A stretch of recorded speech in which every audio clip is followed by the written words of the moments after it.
Good morning, everyone. Hope you're doing well. Dan, how are you this morning? Hi, John. Fine, thanks. Okay. So I was reading through an article. We were doing some advocacy training internally here, and the article talked about assumptions we make, judging people, and it gave a very specific example. It said, "Look, we're humans. We make assumptions. We judge people. It happens. You can deny it all you want, but at certain points, even on a subconscious level, we do it."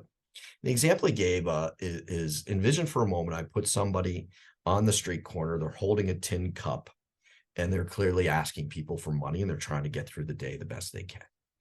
We make assumptions and judgments. Regardless of whether you hand them money or not, or earn money or not, we come to conclusions internally. If I take that exact same person and I put them on the street corner, I put them in a Red Cross outfit, still holding a tin cup, but doing a drive to help increase blood donations or whatever they're doing. We go through the same process, but we come out the other side with different assumptions and judgments.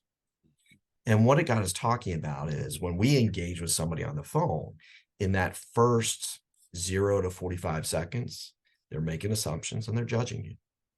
Like it or not, it's how we play life as a human. Yeah.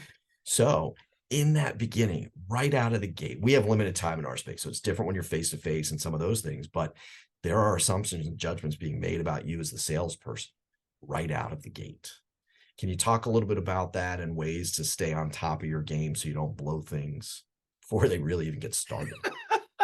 Well, it's so funny, John, because I always say a lot of sales are won or lost in the first 5 minutes of the call. It Yeah. just takes us the other 55 minutes to figure that out. Yeah. So I'll even go a little step further. In the first tenth of a second, when someone meets you, they judge you. They compare Yes. you to everybody they've ever seen or met, and it's either favorable, neutral, or negative, that first tenth of a second. And that's based on what you look like, Sure. what you're dressed like. So we can help a little bit with that. I can't help that I'm mostly bald or I have blue eyes or I have no eyebrows, right? I can't help that. But I can help what my shoes look like or what my pants look like, etc. It's the next minute that really is going to determine whether their first assumption of you is correct or not. And that's how do you present yourself? That's presentation. Are you Yeah. powerful or are you weak? Are you someone who's very sure of themselves or is your self-image really low?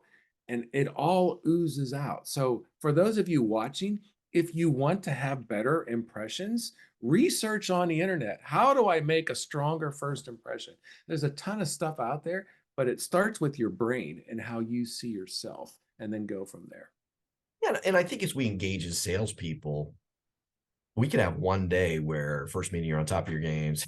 Second Yeah. one, I mean, it ebbs and flows for all of us. You're trying to be more consistent about how you present in that starting block, in essence. So as things get towards the end, you genuinely and truly have opportunities to close and acquire more clients. And Well, want to be you know, respected, not liked. That yes, changes everything. it does.